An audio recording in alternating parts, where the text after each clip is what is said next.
always loved to cook. When we first got married, like, I was a man in heaven.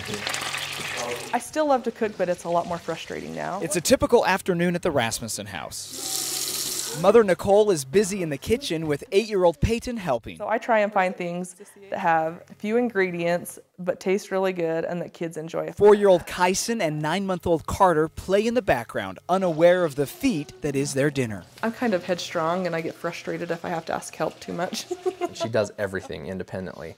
I mean, there's not very much I have to do other than drive, and if she could get away with driving, she probably would. Even while cooking, you have to watch closely to catch glimpses of Nicole's blindness.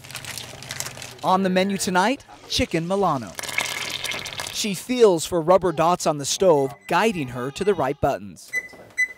When touch is not enough, her kids knowing how to read or just the alphabet comes in handy. If I'm looking for cream of chicken soup or cream of mushroom, I can say, is that a C or an M?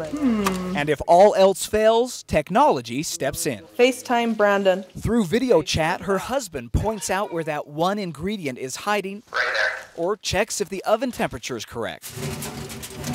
Cooking, cleaning, caring for the baby. Where are you? There you go. Nicole does it all. Even her preschooler Kyson is just barely realizing mommy can't see. And his eyes would follow me and be like, you can see, Mom. I'm like, no, I can't see. She handles the big tasks so well, sometimes the little things challenge her most. Why kids take one shoe off here, one shoe off there, can never find matching shoes. So It's also those little things like Carter's infectious smile that inflict the most sadness. sometimes I just wish so bad I could just see that smile. All the moments that a parent has are hard moments to know that she can't see those. Husband Brandon tries to be her eyes, describing what he can, but knows it's not enough. How do you explain your child the first time you see it, you know?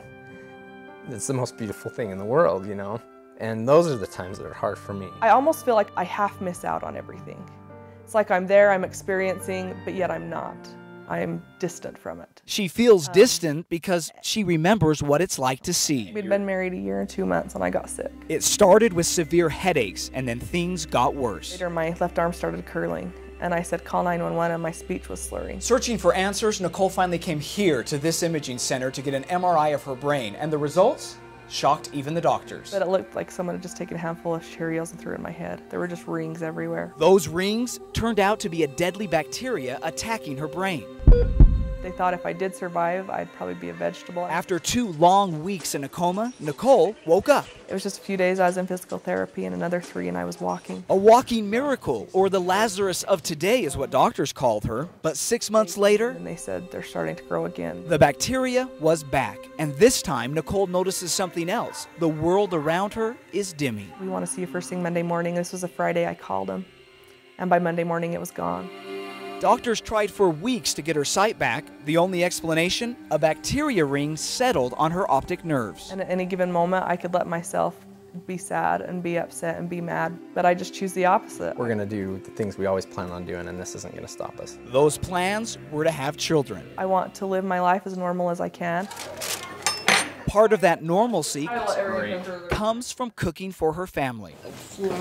Sitting around a dinner table with your whole family is so important.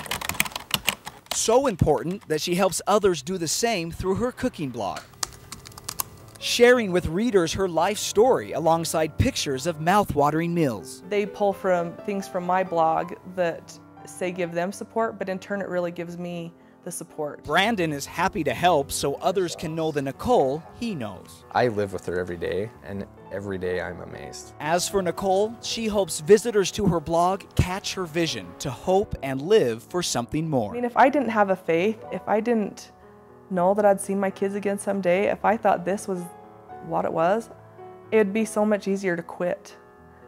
But I know I have so much to live for and so much to hope for, that that's the last thing I want to do is give up and quit.